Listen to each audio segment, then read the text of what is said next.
Hi everyone, so in this video I'm going to be talking to you about a treatment that I just recently had done, which was my non-surgical rhinoplasty or nose filler.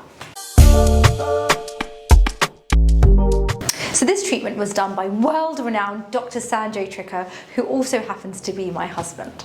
So the concerns that I generally had with my nose was that I felt that I had a bit of a dip here. Now it looks great, but I mean, this is from before. You can see the before pictures on the screen, hopefully. So a dip on the top of my nose here, and the tip was a little bit sort of pointing downwards, particularly when I smiled. I felt that it would go down, and I felt that it didn't enhance or wasn't very well proportioned to my side profile. It felt that it kind of projected out too much compared to my lips and chin. So it didn't bother me so much that I felt that I needed to get a nose job or a surgical rhinoplasty done. But you know, a few years ago when I finally learned that, I could maybe do something with dermal filler, it's non-permanent, and it really addresses the concerns that I have, I begged Dr. Sanjay to do it for me. So I've been getting it done once a year, maybe once every 1.5 years now for the last 4 or 5 years. And honestly, it's been so life-changing for me. It really, really boosts my confidence. And I don't think it changes the way I look dramatically, but for me, it makes such a huge difference.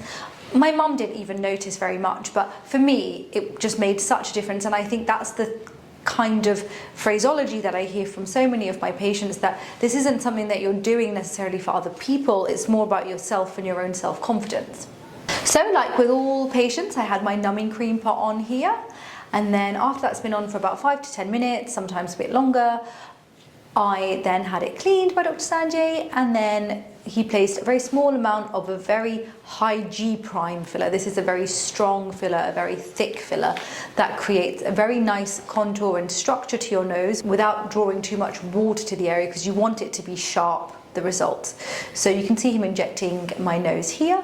You can see it's quite quick, it's pretty painless, especially with the numbing cream, and the filler itself has got local anesthesia inside.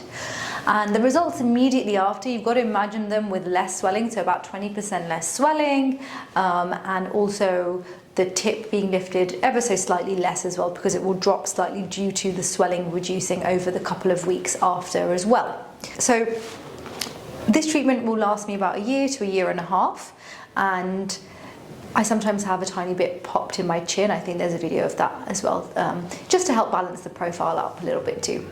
So Janet was very interested to know, who's filming me right now, why I had the injection here. So the injection here really helps act as an anchoring point to help lift the rest of the nose, so I don't have to put in as much into the tip of the nose. So this here, we have a muscle just underneath it called your depressor nasi septi, and sometimes when people get Botox done here or toxin done here, that sort of stops that muscle from working, so then that muscle is responsible for tipping the nose down. So if you eradicate that with Botox, you don't get that drop as much. But you can only put a very, very, very small amount of toxin here, a few units, so then you're going to have to keep doing it every 6 to 8 weeks, which is annoying. So putting filler here, a very small amount here, just relaxes that muscle, so then it doesn't drop down as much, and then you can put less in the tip. Thank you for watching. I really hope you enjoyed me sharing my nose filler journey with you, and if you have any questions, please drop them in the comments below.